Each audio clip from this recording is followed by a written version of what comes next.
This episode of ETC is brought to you by Justice League. Get tickets now at fandango.com/Justice League. Hey guys, welcome back to another news dump. So there was a ton of big studio shuffling that went on this week, so let's dive right in and try to get you all caught up on what you might have missed or what you should be arguing about down in the comments section. Starting with that whole story about Disney supposedly being in talks to purchase 20th Century Fox. So early on Monday, this news spread like wildfire across across social media, and typically one company floating the idea of buying out another wouldn't be turning your average moviegoers on their heads, but this time, it's different. They have the things I like. That big standout point being that Disney owns Marvel Studios, but the rights to all Marvel properties are still a little scattered across a few brands. Spider-Man still technically belongs to Sony, despite their recent partnership with Disney and Marvel Studios. And then you have the X-Men Cinematic Universe, which, yeah, you already know, that belongs to 20th Century It's not Fox. real Marvel, it's Fox Marvel. Yes. So it makes sense why this news would immediately become the focus for a fan base eager to consume and discuss the possibilities of such an acquisition far, far before pen would ever touch paper. I mean, yeah, Marvel Studios has pumped out some incredible examples of superhero cinema, while 20th Century Fox has trudged far behind and struggled to give the same treatment to the Fantastic Four or the X-Men. Things have recently changed with the release of films like Deadpool and Logan, and it seemed as though Fox had finally found their rhythm in creating comic book movies that are unanimously loved by fans and critics alike. But there is one problem. Yeah. Both of those films are rated R, which you could safely assume would be a big red flag for the Mouse Man, Yeah. Mickey, and his company, Disney. Most people we saw online, and ourselves included, think that the idea of Marvel Studios having the rights to create a new X-Men or Fantastic Four franchise would be a great idea. But, yeah, we worry that some of the best work created in that genre would take a back seat, and they would be less likely to take risks on certain properties in favor of keeping themselves brand safe. Deadpool and Logan would not exist if Marvel Studios had all these rights. And those two They're are gonna Song of the South, those movies. You're not even gonna be able to find them. they're gonna be locked away in the vault in another vault. Yeah. But that's the problem. You hinder creativity by putting yourself in a Nah, box. guys, just fill out this Mad Lib. Yeah. It's got the whole movie there. Yeah. And then blank attacks blank, and then they take away his blank. And then a giant sky monster devours the whole city.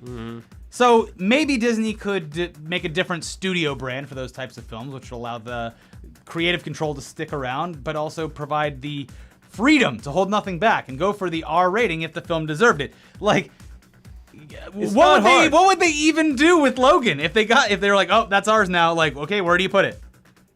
It's a brutal movie. I know, yeah, it's a hard R. Deadpool you could brush off as being like, yeah, he's wild and zany in his antics and he cusses and it's kind of weird Deadpool and goofy. has like straight up tits in it. Yeah, that's true. You're right. I'm talking about like the violence though. Like the violence in Logan is like, oh, whoa, holy shit. Yeah. Yeah, and the emotional distress. The emotional violence. Yeah. Greatest violence I of all. still have scars. So after that story broke, there were a couple updates saying that the talks either were not happening at all or they were abandoned shortly after the news went public.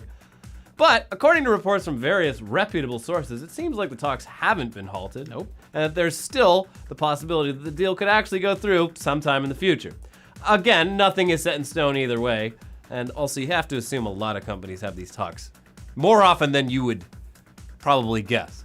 But the latest is that the pencils aren't down. Yeah. Who's using pencils? What is this, grade school? Well, they want to make sure if they make any mistakes, they can just erase it. I never signed it. We never made Logan. So what do you think about this possible move? Would you want those last few Marvel movie rights to get back in the hands of Marvel Studios, or do you think it would impede the great work that they're doing in their more adult-themed projects? I think that now that they've found their stride, 20th Century Fox should take what they have and do the same damn thing they did with Logan and Deadpool. Make the X-Men violent as It's fuck. refreshing. Yeah. It's nice. Like, the Marvel movies, as good as they are a bit formulaic. They're kind of like, you're not seeing anything crazy or new. Yeah. If Fox can keep going down the path they're going, where they're taking things way outside of Marvel's safety zone, Yeah. their safe space that they've created in the MCU, yeah, good. That's what the market needs. You're gonna oversaturate it if everything's fucking Disney Marvel. Yeah. Now, regardless of whether or not the deal actually happens, there's still a lot on Disney's plate outside of Marvel because with The Last Jedi and Solo on the horizon, you might be wondering how they plan to keep the momentum going within the Star Wars cinematic universe. Another formula that just keeps working, and why change it? Yeah. Well, just this past Thursday, they dropped the news that Rian Johnson will be creating an all-new Star Wars trilogy. At the very least, this is a clear sign that Disney is extremely happy with how The Last Jedi turned out because, as you're probably aware, Johnson is the writer-director of that film, and apparently he's done such a good job on it that they are not only giving him the keys to the kingdom, but he gets to do something that no one has really had the freedom to do since Disney took over this franchise.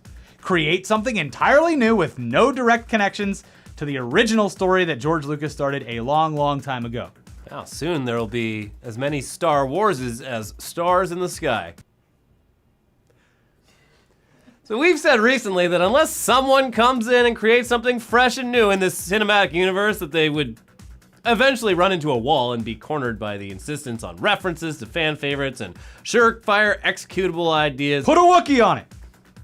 So if someone could come in and even take a hit on the first new Star Wars movie, it could set them up for decades of new content and ideas. All they would need to do is understand that the first thing they do that is wholly separate from this saga might not bust the doors off of the box office numbers the same way that the standard episodic Star Wars films would. But that building off of that is where the real potential is. And it seems like they're at least as smart as us. We'll give them credit. Because it looks like that's where they're headed with this. Here's a statement posted on StarWars.com. Lucasfilm is excited to announce that Johnson will create a brand new Star Wars trilogy, the first of which he is also set to write and direct, with longtime collaborator Ram Bergman on board to produce. Ram Bergman. Now that's a name. Yeah. As writer-director of The Last Jedi, Johnson conceived and realized a powerful film of which Lucasfilm and Disney are immensely proud.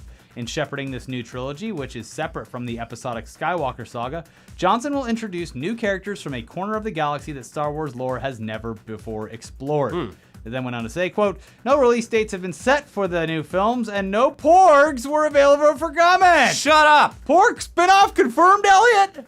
Porgs are a perfect example of why we can't have nice things. They're gonna put so many fucking Porgs in there, you're gonna be sick of them. Yeah. Guys, you gotta put more Porgs in. The fans love the Porgs in the trailer. Cut out all those scenes where we explain things, or which drive the drama forward. We need to make room for Porgs. You did this. Like we said, they just got to get something out the door that's different from the whole Skywalker saga. Please, and then you build off of that. I didn't know when I heard they were making new Star Wars, I was like, I'm never gonna get sick of this. And soon enough, I'm like, I am getting sick of this. It's been two movies. It's been two movies. Two movies. I'm always like, and I'm already like, I'll go see another Marvel movie, but even Star Wars, I'm like, yeah. I don't know. Kind of feels like I'm getting the same shit over and over again. Like what? What do you? Hey, fool me once. Yeah. Shame on me. Fool me twice. Fucking. Hey, I'm not gonna get fooled again. Yeah. It's like, you know, if you haven't seen your dad since you were a kid because he left your family and he shows up once for like your 18th birthday, you're like, this is awesome. Great to have dad back. But then dad stays.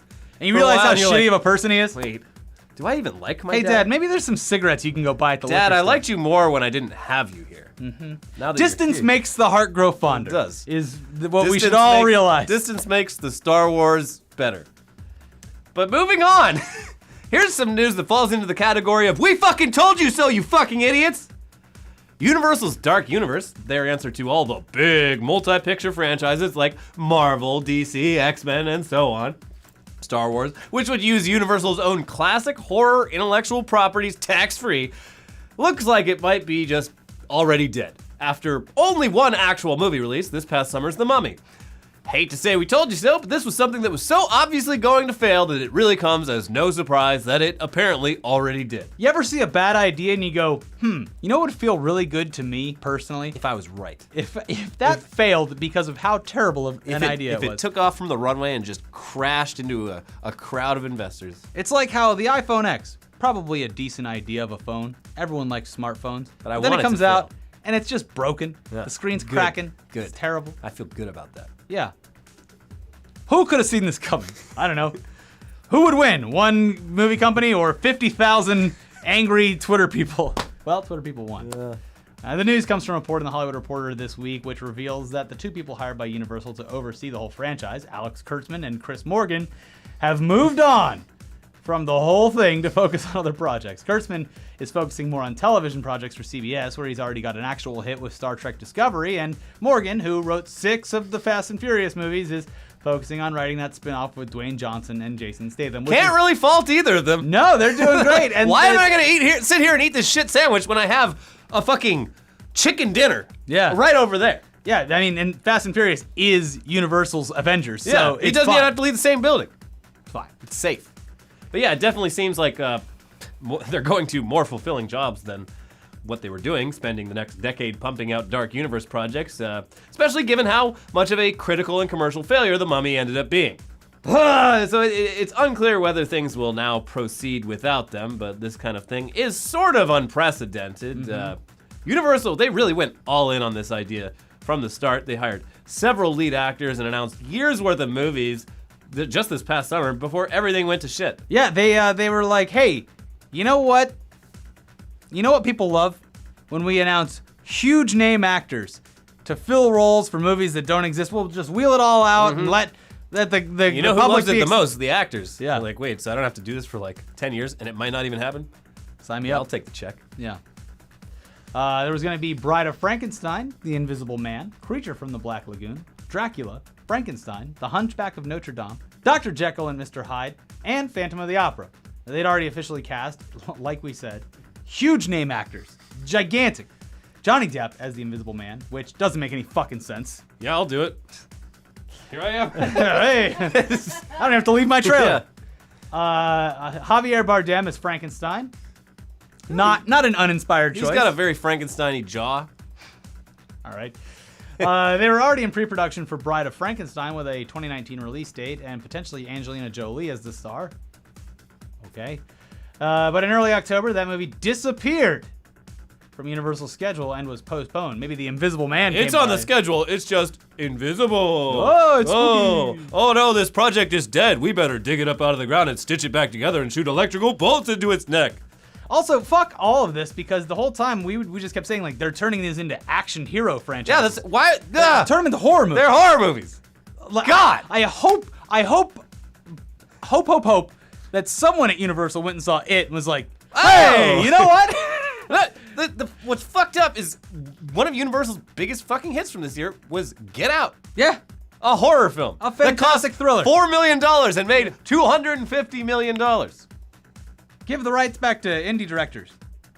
Well, they might just do that.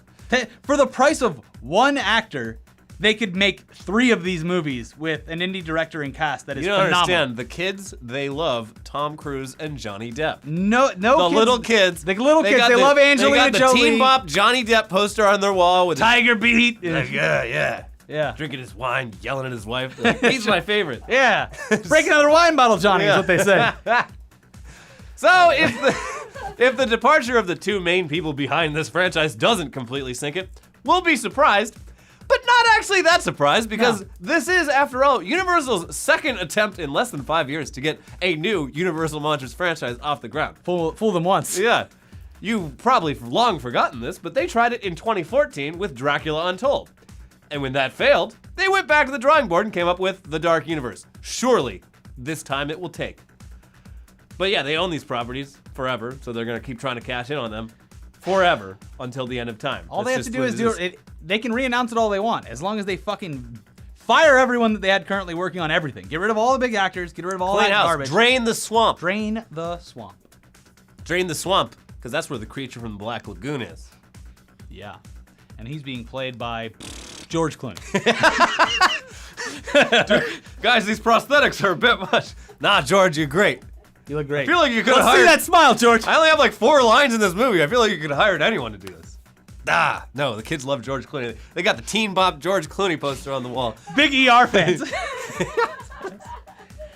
Yeah, anyways, Universal's president of production did give the Hollywood Reporter some indication of how things might play out, saying, quote, "We've learned many lessons throughout the creative process on Dark Universe so far, and we're viewing these titles as filmmaker-driven vehicles, each with their own distinct vision. We are not rushing to meet a release date, and we'll move forward with these films when we feel they are the best versions of themselves." So, Good. hinting at it, yeah, that they're going to do They don't something all right. need to fucking cross over and all this shit. Speaking of Creature of the Black Lagoon, though, if you Yeah. want to go out and see something that is at least somewhat connected in theme, here's a trailer. Yeah, this week we got the latest final trailer for The Shape of Water. That's that new Guillermo del Toro movie coming out in December, which ironically seems like basically a new version of The Creature from the Black Lagoon, directed by a talented filmmaker with a unique vision, which this is exactly what they should have fucking done. How could we have known it would be so hard? God. So yeah, people who are lucky enough to have seen this, not us, at festivals over the summer, they have been saying that it's the best movie that Del Toro has ever made, and the trailers definitely have us buying into that. It looks great. It's got comedy, violence, Cold War intrigue, great characters, great actors, and of course, a swamp monster. So I'm sold. Was that so hard? Yeah. Next, there's the first trailer for Spielberg's next movie, The Post, which is the true story of the Washington Post uncovering and publishing some of the first leaks, in the modern sense of the word. Back in 1971, a bunch of classified Pentagon documents related to the war in Vietnam and how it was a big shady clusterfuck ended up in the hands of some reporters who began publishing excerpts. Fake news. Starting off in the New York Times. This caused a big debate in the government and in the public over censorship and freedom of the press and all that gobbledygook. And this went all the way to the Supreme Court. This is clearly major Oscar bait, but it's an important story that should be told, and the cast here pretty solid. Meryl Streep, Tom Hanks, Sarah Paulson, Bob Odenkirk, Bradley Whitford, Carrie Coon, Allison Brie, David Cross, Jesse Plemons, Michael Stuhlbarg, Zach Woods, and more. Plus, Steven Spielberg, that name sounds familiar. Yeah, I hear he's pretty good at directing. Just don't give him a Dark Universe movie. No. Nope. No. No. That's our show, guys. Please check out a new episode of Tugs Yeah. and a new episode of Weekly Weird News. We'll see you next time. Bye. Goodbye.